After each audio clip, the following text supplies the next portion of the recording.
When you say I do, you're not just committing to the future, you're acknowledging every single moment that brought you to that altar. For us, the day felt less like a beginning and more like the triumphant climax of a deeply complex, often painful, 5-year saga. Our entire relationship was leading up to a single sentence spoken right before the first dance, a sentence that held the weight of every sacrifice, every doubt, and every hard-won victory. Most people see the highlights reel, the cute how we met story, the perfect proposal video, the stunning wedding photos. But what you don't see are the chapters we almost deleted. I often look back at the early years, years 1 and 2, and recognize a different couple entirely. We were fighting battles on two fronts, the typical challenges of merging two lives, and a much deeper, more personal conflict. There was an unspoken friction, a foundational instability that neither of us could quite name. It manifested in silent treatments that stretched into days, disagreements over trivial things that were really about massive, unaddressed fears, and a constant low-level anxiety that permeated every date night and every phone call. I remember thinking, is this passion or is this just friction? The beautiful truth is, it was both. We were two souls trying to fit together, but our edges were still sharp. It was in the middle of year 3 that we nearly gave up. The passion had faded into exhaustion. The commitment felt like a cage rather than a comfort. It was the lowest point, a moment so dark it felt like the end credits were rolling. I had packed a bag. He was silent, staring out the window. That night there was no fight, just the crushing realization that loving each other wasn't enough. We had to choose each other, actively and daily, and we hadn't been. We sought help, not to fix the other person, but to understand ourselves. That choice to open up to therapy wasn't just a pivot in our relationship, it was the birth of our marriage, 2 years before the ring ever showed up. We started learning to communicate the deep stuff, the insecurities about our careers, the lingering wounds from childhood, the terrifying reality of real vulnerability. This process was grueling, like tearing down a rotten foundation to rebuild a stronger one. The proposal, when it finally happened, wasn't a surprise. It was a mutual agreement, a celebratory declaration that we had passed the hardest tests. But even as I said yes, the old anxieties flickered. Would the promise of marriage finally silence the doubts? As I stood in my wedding dress, 10 minutes before walking down the aisle, my heart hammered, not with excitement, but with the fear that the last 5 years of struggle might still overshadow the 1 minute of bliss. I looked at myself in the mirror, searching for the strength that carried me through the tough times, praying the future would hold the unwavering love we fought so hard for. I knew he was feeling it too. The entire event was charged with this energy, the relief of making it this far, and the hope that we could go the rest of the way. The ceremony passed in a blur of emotion, but everything stopped when we reached the reception. The lights dimmed for the first dance. I was ready for the beautiful song we had chosen. I was ready for the moment. I was not ready for the words he spoke to the crowd, the words that referenced the entire difficult journey we had just lived and what those 5 years truly meant. You won't believe the full public confession he made right before he took my hand to dance. The music stopped, the lights came down, and a strange, powerful silence fell over the room. Everyone knew this was the first dance, the traditional pinnacle of the reception. I remember smoothing down my dress, smiling, ready for the routine. Then he tapped the microphone. He wasn't looking at the crowd. He was looking straight at me. His eyes, usually so playful, were deep and serious. He cleared his throat, and the small gesture felt like a drum roll for the most important speech of the night. He didn't thank the caterers or the guests first. He started with us. He began, "First, thank you all for being here. You are the witnesses to our future." He paused for a breath, and then the words came out, clear and steady, cutting through the silence. "This dance is for the woman I've loved for 5 years." The room erupted in applause, but the sound was muffled to me. 5 years! Why 5? It sounded right. It was exactly how long we had been together. But the way he said it, it wasn't just a timeline, it was a badge of honor. He continued, his voice cracking just slightly. 5 years of growth, 5 years of challenge, 5 years of building something real. It hasn't been easy. We have broken down walls that others might have walked away from. We have learned that love is not a feeling, it is a choice we made every single day, especially on the hardest ones. His words felt like a public affirmation of all our private struggles. In that single sentence, he acknowledged the fight, the near breakup, the difficult compromises, the tears, and the hard, necessary work we had done. It wasn't just a shout out to his wife, it was a promise to the woman who survived the journey with him. The unspoken context was deafening. This dance is for the woman I didn't just meet and fall in love with. This dance is for the woman I chose to stay with through the fire. As he walked toward me, the applause slowly subsided, replaced by the soft opening notes of our song. The power in his voice had drained every shred of residual anxiety I had been carrying. As our hands met on the dance floor, I didn't feel like a beautiful bride. I felt like a warrior, recognized and celebrated by my equal. He pulled me close, and the world faded. It wasn't the perfect choreographed dance you see in movies. It was two people, finally anchored, moving together. He whispered in my ear, "We made it." And in that moment, all the pain of the last 5 years wasn't a memory of failure. It was the evidence of our impossible strength. That public, raw acknowledgment was the real ceremony, the true knot tied between us. I realized then that the marriage wasn't the goal. The choice to keep showing up for 5 difficult years was the real commitment. Later that night, as the party wound down, a close friend approached me. She told me the phrase 5 years was a deliberate, subtle code for a specific event that happened in our relationship, an event that only the three of us knew about. The wedding was over, the guests were gone, and the flowers were wilting. But the emotion of that first dance lingered. As we said our final goodbyes to the small group of family and close friends, my maid of honor, Sarah, pulled me aside. Sarah had been there for every single one of those difficult 5 years. She'd fielded the middle of the night phone calls, helped me pack and unpack, and she was the one who first suggested we try counseling. She knew the depth of the commitment that phrase, 5 years, represented. She gave me a tight, meaningful hug and pulled back, her eyes twinkling with a strange mixture of warmth and conspiracy. "He got you, didn't he?" she whispered, referring to his speech. I nodded, admitting that I was still reeling from the public vulnerability. "But you don't know the half of it," she continued. My heart gave a sudden thump. After everything we'd been through, after all the honesty we'd cultivated, was there still a secret? I looked at her confused. 5 years, she said, tapping my arm. "It wasn't just how long you've been dating, it was a countdown." Sarah explained that the phrase referred to something that happened exactly 5 years and 1 week before the wedding day, a memory I had completely suppressed because it was so deeply traumatic to our relationship. It wasn't the big fight in year 3. It was a smaller, more private moment that almost ended us before we even got serious. It was the moment he had tried to leave. We had been dating casually for a few months, and things were heating up, getting serious. The pressure of commitment had sent him running. He didn't send a text or a note. He came over and, awkwardly, stammered out that he thought we should just be friends, afraid of the intensity. I was devastated, but I respected his decision and let him walk away. He had actually left the apartment, closing the door behind him. I sat on my couch, feeling the floor drop out beneath me. I didn't cry immediately. I just felt numb. Sarah, who was with me, told me I looked like I'd just been punched. But here is the secret: he didn't make it to his car. He stood outside my door for a full 5 minutes, frozen, realizing instantly that walking away from me was the biggest mistake he would ever make. He came back, knocked, and without a word, walked straight over to me and held me. He didn't try to explain or excuse his fear. He just committed. He said, "I'm terrified, but I'm staying." Sarah was the only person he confessed this moment of panic to later that week, and they had joked that those 5 minutes he stood outside the door were the 5-year test run, the pivotal moment he chose to love me, not the moment he first kissed me.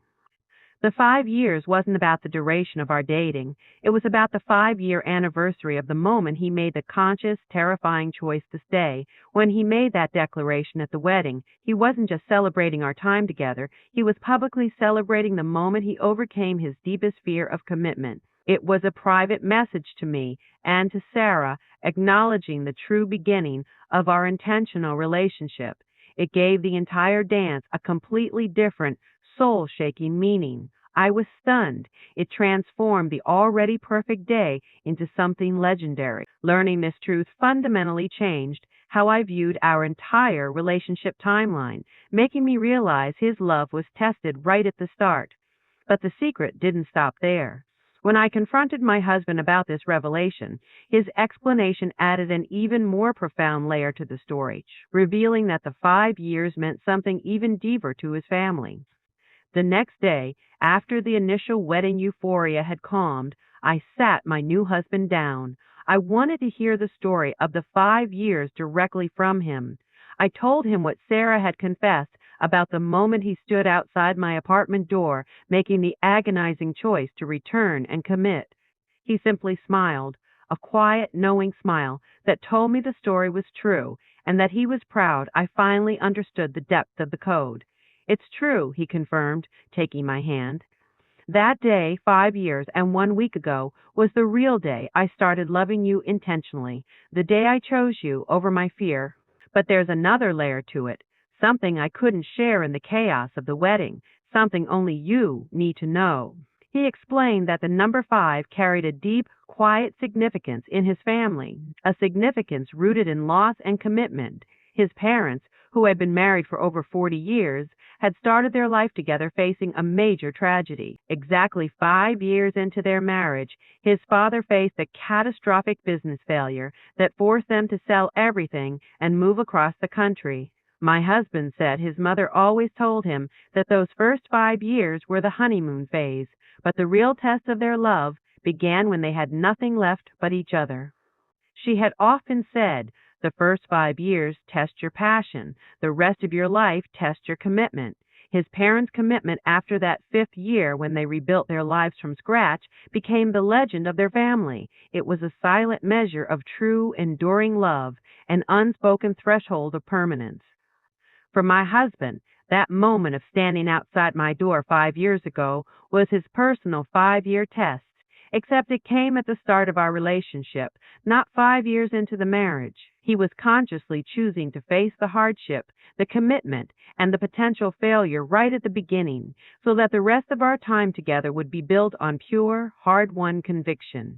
When he stood at the microphone and declared, "This dance is for the woman I'd loved for 5 years," he wasn't just referencing the private moment of panic he overcame, he was also referencing the quiet strength of his mother and father. He was telling me that we had passed the generational tests before we even made it to the altar. He was symbolically placing our marriage within the legacy of deep, resilient love that defined his family. It wasn't just a sweet line, it was a deeply personal, symbolic nod to his own history and a profound promise to me that our commitment was built to withstand anything, just like his parents. The realization hit me with the force of a tidal wave. His simple, public declaration was the most romantic, layered piece of poetry he could have given me. It acknowledged our past struggles, celebrated our private commitment, and linked our future directly to the strongest foundation of love he had ever known. The weight of his family history and our personal struggle gave that single sentence a power that no generic wedding toast could ever match. I finally understood that the wedding wasn't just about starting a life, it was about honoring the struggles that qualified us for the lifetime commitment. The impact of this revelation didn't stop there. My father, who is usually the most reserved and stoic person in the room, overheard my husband sharing this deeper meaning with me. His reaction was completely unexpected, connecting this story to an old family secret of my own side. The intimacy of that moment, my husband sharing the generational echo of the 5 years, was unexpectedly interrupted. My father, who had been quietly clearing some glasses from a table nearby, stopped dead in his tracks. Dad is a man of few words. Stoic, reserved, and incredibly private. He rarely shows emotion, especially tears. He certainly never discusses the past. Yet, as he listened to my husband recount his family's 5-year story of resilience and rebuilding, I saw his jaw clench and his eyes suddenly shine with unshed tears. He walked over to us slowly, and for a moment I thought he was upset, perhaps feeling like our private conversation shouldn't have been audible. Instead, he simply reached out and placed a heavy, reassuring hand on my husband's shoulder. He didn't speak immediately, he just stood there, taking in the meaning of the story. Then, with a voice rough with emotion, he said, 5 years. That is a truly profound commitment, son, more profound than you know. He looked directly at me, his eyes holding a depth of sorrow and tenderness I hadn't seen since I was a child. When your mother and I were married, he began, his voice barely above a whisper, we went through our own fire, but ours didn't have a happy ending after 5 years. It nearly tore us apart. He revealed that exactly 5 years and 2 months into their marriage, before I was born, my mother had faced a severe, life-threatening illness. The emotional and financial strain was immense, crippling them both. Dad admitted he had been so overwhelmed, so terrified of losing her and feeling incapable of providing that he had quietly drafted separation papers, convinced he was dragging her down. He said he never showed my mother the papers. He hid them in a drawer for a week, wrestling with his fear. Just as he was about to give them to her, she woke up one morning, looking slightly better, and simply squeezed his hand, saying, I know this is hard, but we are a team, always. That tiny moment of acknowledgement, that simple declaration of partnership in the face of despair, was what snapped him out of his terror. He instantly tore up the papers, vowing never to let fear dictate his commitment again. He went on to spend the next few decades devotedly caring for her and for me. My father's 5-year crisis wasn't public knowledge. It was a ghost in our family history that no one spoke of.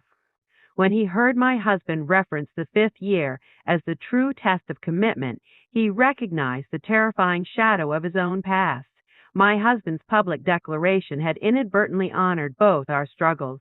The moment he chose to stay outside my door 5 years ago was the same dark crucible that had tested my own parent. It was a perfect, heartbreaking alignment of generational trials. Dad embraced my husband again, this time with a deep sincerity that spoke volumes. He wasn't just welcoming him to the family, he was passing him a torch of hard-won commitment. The simple, loving phrase my husband spoke had healed a rift in two families simultaneously, transforming the wedding dance into a generational ritual. The impact of this unified family history left me feeling overwhelmed, but also strangely directed. I realized that the story wasn't complete until my husband and I found a way to honor our own personal 5-year milestone. We decided to create a very specific annual tradition, a deeply personal ritual that would keep the meaning of that declaration alive every year. The depth of the emotion linking my husband's private moment of decision, his family's legacy of commitment, and my own father's secret history was almost too much to process. The phrase, loved for 5 years, had evolved from a simple romantic statement into a powerful anchor, a touchstone for everything real and enduring in our relationship. We both agreed that this discovery, this profound alignment of our past, could not be relegated to just the beautiful memory of our wedding day. It had to become a living, breathing part of our future. We decided to institute an annual tradition, a ritual far more important to us than any anniversary dinner. We called it our Vow of Intent Day. We didn't choose our wedding date. We chose the exact date of that pivotal moment 5 years ago, the anniversary of the day he stood outside my apartment door, fought his fear, and chose to walk back in. That date, more than the wedding date, is when our intentional marriage truly began. Our Vow of Intent Day is intensely private and deeply structured. We set aside the entire evening, turning off our phones, and we physically return to the exact spot where he made that decision. Sometimes we stand outside the old apartment building. Sometimes we just sit in our current home and mentally revisit the moment. The structure of the vow is always the same, broken into 3 parts: the confession, the gratitude, and the intent. First, the confession. We spend time individually writing down the hardest challenge, the fear, or the doubt that we faced in the preceding year. This isn't about blaming, it's about owning our internal struggles. We read these confessions aloud to each other, a ritual of absolute vulnerability, ensuring we never let fear fester in silence. It's a painful but necessary cleansing of the emotional slate, a reminder that we are constantly imperfect and constantly growing. It ensures that no major struggle goes unacknowledged, echoing the honesty we had to find in those difficult early years. Next is the gratitude. We each share three specific moments from the last year where the other person showed up for us, particularly in a way that required them to overcome their own weaknesses or fears. It's not, I'm grateful you took out the trash, but I'm grateful you had that difficult conversation with your boss, demonstrating the bravery that I desperately needed to see. This part celebrates the strength and choice we've cultivated, reinforcing that we see and appreciate the active effort required to maintain a conscious partnership. Finally, the intent. We state one specific, actionable goal for the upcoming year that relates to strengthening the foundation of our bond, not just our life. It could be, my intent is to practice patience when discussing finances, or my intent is to prioritize a moment of connection every night, even when exhausted. This is the forward looking promise, the proactive commitment to the next challenging chapter, ensuring that we never become complacent about the love we fought so hard to build. This annual ritual transforms a traumatic memory into the foundational pillar of our commitment, reminding us that love is a continuous choice, not a finished event. This tradition has been the secret weapon of our marriage, but it was unexpectedly challenged in year three of our marriage, the equivalent of the most difficult year threes of our dating history. We faced a professional crisis that threatened to pull us apart, and during that year's vow of intent day, a shocking, unforeseen detail in my husband's confessions part of the ritual made me question everything we thought we had overcome. Our annual vow of intent day was meant to be our safeguard, a protective ritual to ensure we never slip back into the patterns of silence and fear that plagued those initial 5 years of dating. Yet even the strongest safeguards can be tested, and our marriage faced its own version of the dreaded third year challenge, echoing the near breakup we had experienced exactly 3 years into dating. This time, the pressure wasn't romantic, it was existential. My husband's burgeoning tech startup hit a major funding wall, threatening not just his professional dreams, but our financial stability and future plans, including starting a family. The stress was immense. He retreated into work, becoming emotionally distant, answering my concerns with curt, overwhelmed phrases like, I'm handling it. I, in turn, began to feel like I was back in year two of dating, anxiously walking on eggshells, terrified that his withdrawal signaled a deeper pull away from me. The familiar suffocating silence returned, draped over our dinner table and our shared moments. We were physically together, but emotionally separated by a wall of anxiety and fear of failure. When our vow of intent day rolled around that year, the atmosphere was thick with unspoken tension. We went through the motions, lighting the candle, sitting down in the quiet reverence of the evening, but it felt performative. We started with the confession, and I read mine first, detailing my fear of his withdrawal and my anxiety about the financial instability. It was raw, but necessary. Then it was his turn. He pulled out his folded paper, his hand visibly trembling, and began to read. He confessed the obvious stress of the business, the sleepless nights, and the crippling fear of letting our combined dreams collapse.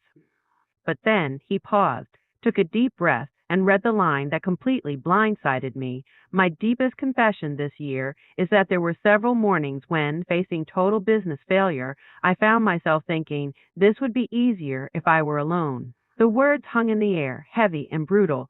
Easier if I were alone. It wasn't that he wanted to leave me, but in his mind, the sheer weight of responsibility, the burden of failing us, was so immense that he had subconsciously yearned for the simplicity of having only himself to worry about.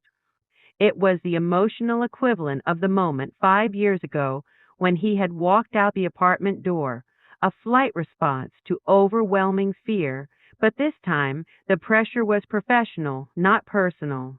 My heart shattered, not because I thought he was truly leaving, but because he had kept such a fundamental, damaging thought secret for months. Our ritual was supposed to prevent secrets, yet here was a confession that exposed how close the pressure had pushed him back to his original wound, the fear of true, intertwined commitment. It showed me that the ghosts of the past never truly disappear, they just change costume. The realization that our safety ritual had revealed a deep, unhealed spot of fear was devastating. I looked at him, tears streaming down my face, and understood that the real work of marriage had just begun again. The night didn't end with us walking away. Instead, my tearful reaction triggered a completely unforeseen honesty from him about how the 5 years code was now actually hindering him. It had become a source of intense pressure rather than comfort. The air was thick with the silent aftermath of his confession. This would be easier if I were alone. I couldn't speak, only cry. It was the deepest wound we had sustained since our wedding, precisely because it proved our sacred ritual wasn't a perfect shield. As I wept, he didn't retreat this time. He held me, letting the waves of sorrow pass.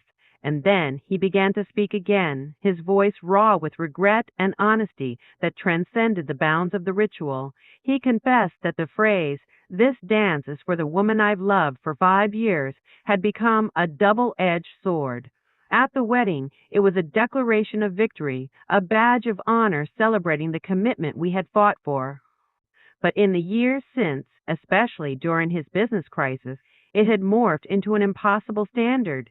He felt the weight of those words every day. I stood up there, he choked out, and I declared to the world that we had passed the ultimate test. I tied our commitment to my parents' unbreakable legacy and to your father's survival story. When the startup started failing, all I could think about was the shame of proving those words hollow. The 5 years became a measure I was terrified of failing, so much so that I couldn't even tell you how much I was struggling, because the man who spoke those words at the wedding shouldn't struggle. The 5 years code, meant to solidify our bond, was ironically creating a pressure point, compelling him to suffer in silence rather than admit vulnerability. He was trying to be the man who conquered fear, instead of being the man who openly deals with fear. It was a realization that shattered the romantic veneer of the wedding moment and brought us back to the difficult truth. Commitment isn't about passing a test. It's about acknowledging that the tests never stop. That night, we realized our annual ritual needed a revolutionary change. It wasn't enough to confess the struggles. We needed to dismantle the pride associated with the perceived victory of the past. We decided to retire the original vow of intent structure. The next day, we took the original, beautiful wedding photo of us on the dance floor and the papers containing his and my father's 5-year stories, and we packed them away in a specific box. We didn't burn them or throw them out, but we symbolically shelved them. We made a conscious, drastic decision to stop celebrating the hard-won past and start celebrating the fragile present.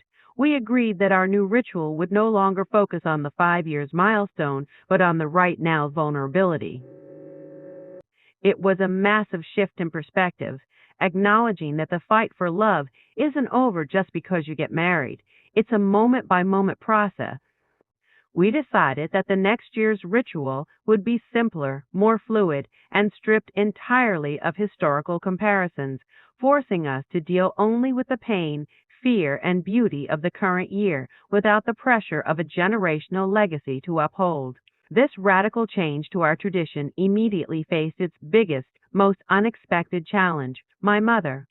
When she found out we were changing the beloved Vow of Intent Day, a ritual she thought was so romantic and powerful, she didn't take it well. The radical shift in our Vow of Intent tradition, moving away from the 5 years historical focus to the right now vulnerability, felt necessary, life-saving even. It was a conscious decision to protect my husband from the crushing pressure that the wedding declaration had inadvertently created. We felt lighter, cleaner, ready to face the next year on new terms.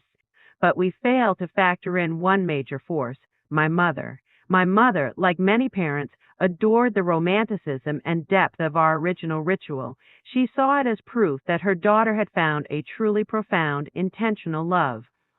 When I casually mentioned to her that we were changing the vow of intent, day shelving the old stories and focusing only on the present, her reaction was not just surprise, but genuine heartbreak. She called me the next day, her voice strained with disappointment. "You can't discard the history, darling," she pleaded. "That's the whole point.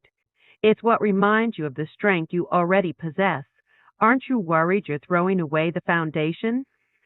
I patiently explained how the foundation had become a weapon, how the pressure of upholding the 5 years narrative was nearly suffocating my husband during his professional crisis.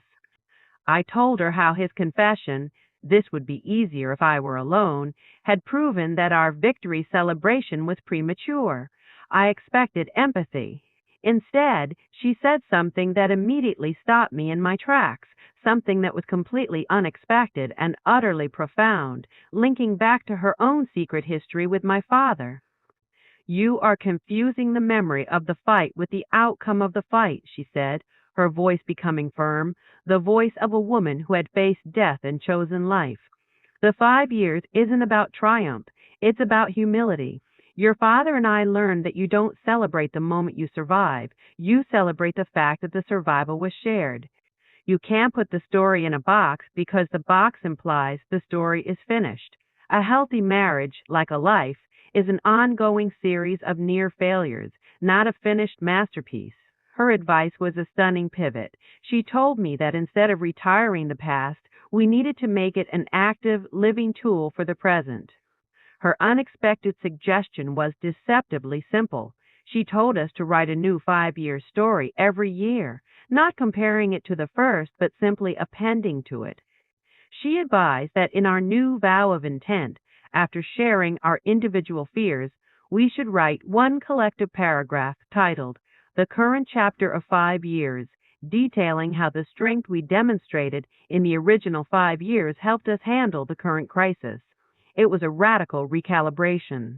We weren't celebrating the 5 years as a completed badge. We were acknowledging it as an initial training period, a time that gave us the tools to face everything else. By incorporating her wisdom, we found a path to honor the weight of the wedding declaration without letting it crush us. The past was no longer a standard to fail, it was a resource to tap into. It transformed the meaning of the dance once again, changing it from a boast of victory to a humble, continuous practice of choosing each other. We eagerly adopted this new framework, and it immediately changed the emotional dynamic of our annual ritual. But a year later, during our next Vow of Intent Day, an email arrived late in the evening. It wasn't spam, it was a cryptic message from my husband's estranged older brother, a brother who had walked out of our lives 5 years ago and had refused to attend the wedding. The year following my mother's insightful intervention was one of the most stable and productive of our marriage. Our revised Vow of Intent Day ritual, celebrating the current chapter of 5 years, forced continuous humility and connection, enabling us to navigate the stresses of his recovering business with genuine partnership. We were focused, present, and felt truly anchored, finally free from the crushing pressure of the original wedding declaration. Then came the second anniversary of our intentional vow, the day we celebrated not the victory, but the ongoing work. We had just finished the intent section of our ritual, feeling renewed and deeply connected, when a notification flashed on my husband's silent tablet. An email had arrived, time-stamped for that exact moment. It was from a sender we hadn't seen in years, one we honestly thought we might never hear from again, his older brother, David.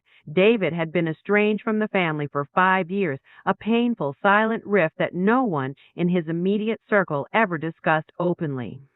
He had refused to attend the wedding, offering only a vague, impersonal excuse. His absence was a heavy shadow on our otherwise perfect day. Now, suddenly, an email. My husband looked at the screen, his face draining of color. He opened it slowly. The subject line was simply, "A Memory of 5." The body of the email was brief, cryptic, and emotionally devastating. "I heard about your dance. and the words you chose. Clever. But you only celebrated the commitment. You forgot to mention the reason for the original 5-year debt. Some victories cost too much to celebrate publicly. Maybe one day you'll realize the first 5 years were mine, not yours. Until then, the dance is unfinished.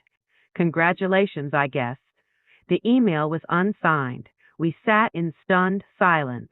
The wedding declaration, which we had meticulously layered with personal triumph and generational wisdom, had just been brutally challenged by the one person who refused to be a witness to our love. What did he mean by the original 5-year debt? And how did he know about the 5 years code, which we thought was only understood by Sarah, my parents, and us? David wasn't even at the wedding to hear the speech, and he certainly wasn't privy to the private confessions that followed.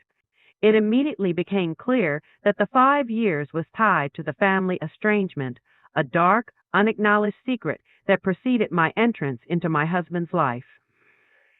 The declaration at the wedding, "This dance is for the woman I've loved for 5 years," was interpreted by David not as a testament to our bond, but as a deliberate exclusion, a calculated insult designed to highlight the years David was absent versus the years I was present. My husband's initial reaction was denial and rage. He immediately wanted to delete the email and dismiss it as the ravings of a bitter brother. But the chilling reference to the original 5-year debts was a hook that we couldn't ignore. It forced us to confront the terrifying possibility that the romantic truth we had built our marriage on was only half the story. We realized that to truly free the 5 years from its negative power, we had to stop looking inward and finally look at the fractured family history that was haunting us from the outside. That cryptic message forced my husband to finally break the silence and call his mother, who had maintained the strained relationship with David. Her shocking revelation about the true traumatic event that caused the rift between her two sons 5 years ago completely reframed everything, proving that the 5 years was rooted in a profound act of self-sacrifice my husband made for his brother, a sacrifice that nearly cost him everything. The shock of David's cryptic email about the original 5-year debts was overwhelming. We knew we couldn't proceed with our life or our renewed vow of intent until we understood the root of this profound family schism. My husband, shaking off his initial rage, knew there was only one person who held the full truth without prejudice, his mother. He made the call the next morning, his voice tense with a blend of apprehension and weary determination. His mother, usually so gentle and protective, was immediately subdued when he brought up the 5 years and David's email. She admitted she had feared this day would come, the day the past would finally demand payment. She explained that David's estrangement wasn't due to a simple disagreement or jealousy. It was the result of a catastrophic chain of events that unfolded exactly 5 years and 3 months ago, just weeks before my husband had that pivotal moment outside my apartment door. She revealed that David, battling crippling addiction and debt, had been involved in a serious legal situation. A situation so severe that it threatened his freedom and his future. My husband, unable to stand by and watch his brother destroy himself, made an extraordinary, life-altering choice. He liquidated a significant portion of his own savings, the savings he was planning to use to launch his first startup, and took on David's substantial financial and legal burden, anonymously at first, to ensure David received the necessary help and avoided jail time. The original 5-year debt wasn't something David owed my husband. It was the financial and career debt my husband incurred for David's survival. The sacrifice was immense. It pushed my husband to the brink of his own emotional and financial capacity. He never told me about this at the time. He couldn't, as it was a secret meant to protect David's privacy and his parents' peace. But the burden was so heavy that it led directly to the profound sense of hopelessness and panic he felt when he briefly walked away from me that day. His fear of commitments wasn't solely about me. It was about the sheer terrifying lack of emotional and financial bandwidth he had left after saving his brother. The worst part of the sacrifice was the outcome. David, feeling deep shame and resentment at being saved by his younger brother, spiraled further away. He cut off contact, convinced my husband had humiliated him by forcing him into debt, rather than recognizing the act of profound love. When my husband said at our wedding, "This dance is for the woman I've loved for 5 years," David interpreted it as his younger brother, who was supposed to be ruined by the debt, triumphantly celebrating a new beginning with a perfect wife, a beginning David believed he had robbed my husband of. David saw the declaration as a declaration of superiority, not love. My mother confirmed that the number 5 was tragically linked to this event. It was the amount of time David was required to stay in a structured recovery program and the amount of time my husband had to keep the family secret. The revelation was staggering. The man I married wasn't just working through commitment issues when we first dated. He was grieving a lost brother and carrying a secret financial millstone. The wedding declaration, which I thought was the beautiful closing chapter of our struggle, was actually a silent, desperate scream for acknowledgement of the selfless act he had never allowed himself to celebrate. The dance was for me, yes, but it was also a quiet, personal tribute to the life he had sacrificed 5 years prior. Armed with this heartbreaking truth, we realized the only way forward was to finally acknowledge the debt and attempt reconciliation. My husband drafted a response to his brother's cryptic email, a response that was intensely vulnerable and finally broke the silence. The revelation of the sacrifice that my husband had drained his savings and delayed his dreams to save his brother 5 years ago put the entire wedding declaration into painful focus. The love he spoke of wasn't just romantic, it was a love born of profound, sacrificial depletion. We knew the only way to release the power of the 5 years code was to address the core wound. That night, sitting together after the conversation with his mother, my husband drafted a reply to David's cryptic email. It wasn't an argument, it was an act of extreme vulnerability. He started by simply writing, "You're right, David, the debt was immense, and it was entirely mine. I never spoke about it because I didn't want to add to your burden, but I realize now that my silence was a different kind of burden." He acknowledged the anger and the humiliation David must have felt being saved and confirmed that the 5 years line at the wedding was a celebration of the two things that saved him from the darkness of that sacrifice, our relationship and the eventual successful launch of his business, which proved his financial sacrifice was not permanent. He wrote, "The dance was for my survival, David. I was celebrating the woman who brought me back to life after I thought I'd lost everything. She is not the replacement for your absence. She is the reason I survived it." The email was long, honest, and stripped of all defense. It ended not with a demand for reconciliation, but with an offering. "I know you weren't there for the dance, and I know you didn't see the full meaning of those 5 years, but the debt is officially retired. What you owe is nothing. What I owe you is simply an open door. Whenever you are ready." He hit send, and a massive weight seemed to lift from his shoulders. We didn't hear back immediately. The silence that followed was agonizing, stretching into weeks.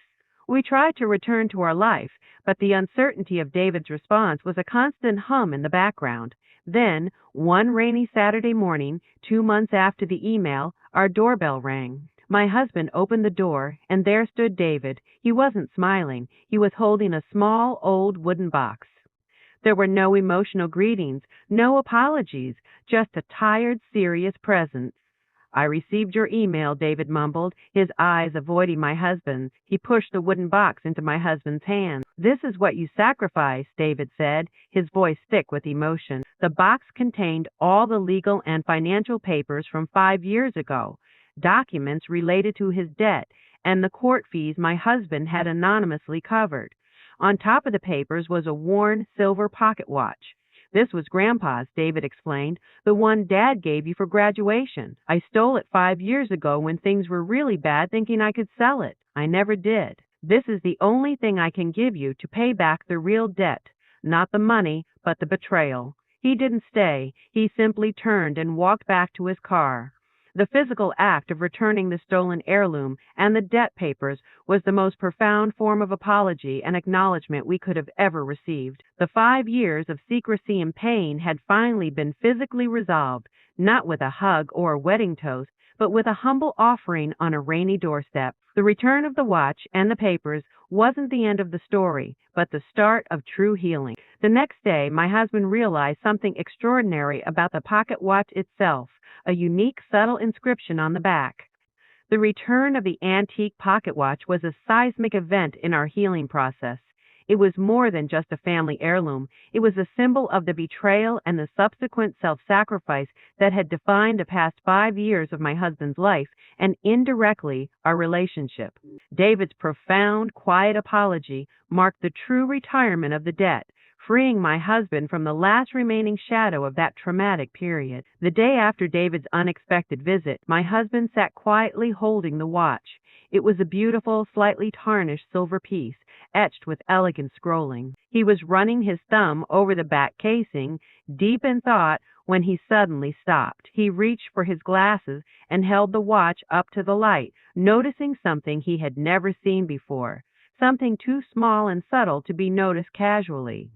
There was a faint, hand-engraved inscription, almost worn away by time, nestled beneath the scrolling on the back of the watch. It wasn't the date of his grandfather's retirement or the initials, which were on the inside. This was a private, tiny message placed there years ago, likely by his grandfather himself, a man my husband deeply admired. He carefully cleaned the area and read the words aloud, his voice catching with disbelief. We were speechless. Wait, 5. The whole story, the romantic code, the painful secret, the generational echo, all revolved around this number, and here it was, etched onto the very heirloom that symbolized the cost of the sacrifice. My husband realized the inscription wasn't a command from the past, but an incredible cosmic validation of his entire journey. His grandfather, known for his thoughtful, almost prophetic wisdom, had placed that inscription there for a reason. What 5 referred to, we could only guess: 5 years, 5 chances, or simply the symbolic threshold of commitment.